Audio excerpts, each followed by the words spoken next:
Right now, we're going to go to our health ministry segment, our new start by Sister Audrey Coleman at this time.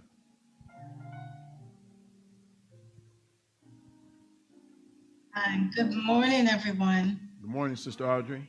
Sabbath blessings to everyone. Can you see my screen? Okay.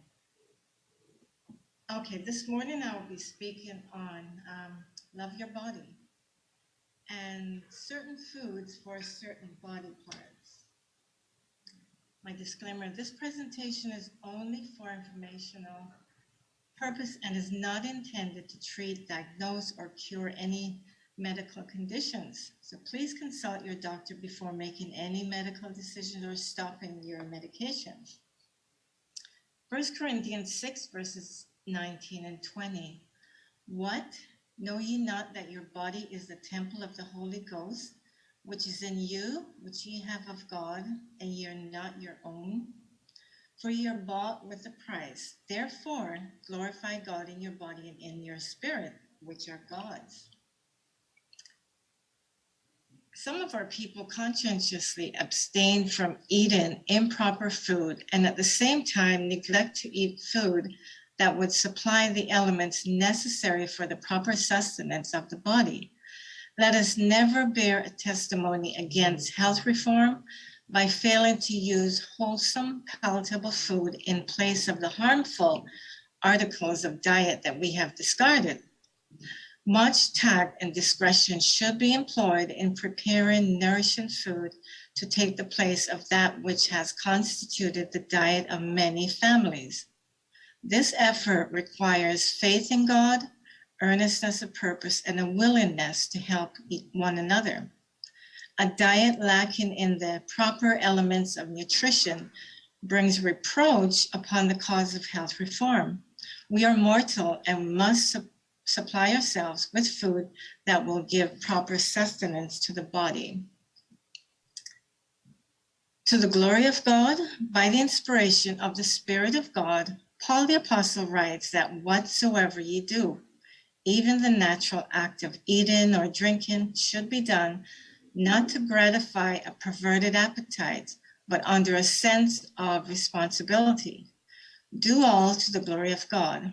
Every part of the man is to be guarded, and we are to be aware lest that which is taken into the stomach shall banish from the mind and holy thoughts. So going back to the primitive diet, the Lord intends to bring his people back to live upon simple fruits, vegetables, and grains. He led the children of Israel into the wilderness where they could not get a flesh diet. He gave them the bread of heaven. Man did eat angels' food, but they craved the flesh pots of Egypt and mourned and they cried for flesh, notwithstanding that the Lord had promised them that if they would submit to his will, he would carry them into the land of Canaan and establish them there, a pure, a holy, happy people. And there should not be a feeble one in all their tribes, for he would take away all sicknesses from among them. Our mind, dull minds, and dietetic errors. Many students are deplorably ignorant of the fact that diet exerts a powerful influence upon the health. Some have never made a determined effort to control the appetite or to observe proper rules in regard to diet.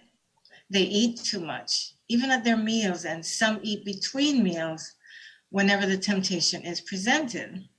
If those who profess to be Christians desire to solve the questions so perplexing to them, why their minds are so dull, why their religious aspirations are so feeble, they need not, in many instances, go farther than the table.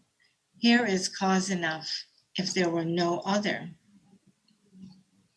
The relation that exists between the mind and the body is very intimate. When one is affected, the other sympathizes. The condition of the mind affects the health to a far greater degree than many realize.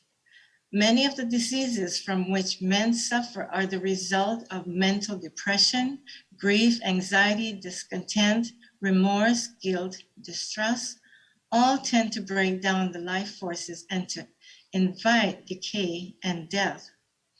Disease is sometimes produced and often greatly aggravated by the imagination. Many are lifelong invalids who might be well if they only thought so.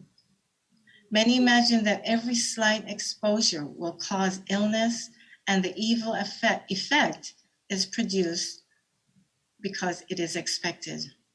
Many die from disease, the cause of which is wholly imaginary. Courage, hope, faith, sympathy, love promote health and prolong life. A contented mind, a cheerful spirit is health to the body and strength to the soul. A merry heart doeth good like medicine, Proverbs 17, verses 22. In the treatment of the sick, the effect of mental influence should not be overlooked. Rightly used, this influence affords one of the most effective agencies for combating diseases. And God desires to bring men into direct relation with himself. In all his dealings with human beings, he recognizes the principle of personal responsibility. He seeks to encourage a sense of personal dependence and to impress the need of personal guidance. He desires to bring the human into association with the divine, that men may be transformed into the divine likeness. And then Satan works to thwart this purpose. He seeks to encourage dependence upon men. When minds are turned away from God, the tempter can bring them under his rule. He can control humanity. Some of the body parts I just wanted to go through. For our hair, a lack of right nutrients, including vitamins A, C, and E, zinc, B vitamins, iron, biotin, protein, essential fatty acids, they may slow down hair growth or even cause hair loss. As I'm reading, you can just view the different foods and the different vitamins you can get from each food. So correcting a deficiency in any of these nutrients may help treat hair loss, promote the rate of hair growth. And the best foods for hair growth, we got berries, spinach, sweet potato, avocado, nuts, seeds, and sweet peppers. Our heart, berries, a central role in heart health. Avocado lowers the risk of heart disease. Walnuts protect against heart disease. Tomatoes, they neutralize harmful free radicals, preventing oxidative damage and inflammation, which contributes to heart disease. Seeds, they can improve many heart disease risk factors, including inflammation, blood pressure, cholesterol, and triglycerides. Garlic help improve the heart health. And we have the bones.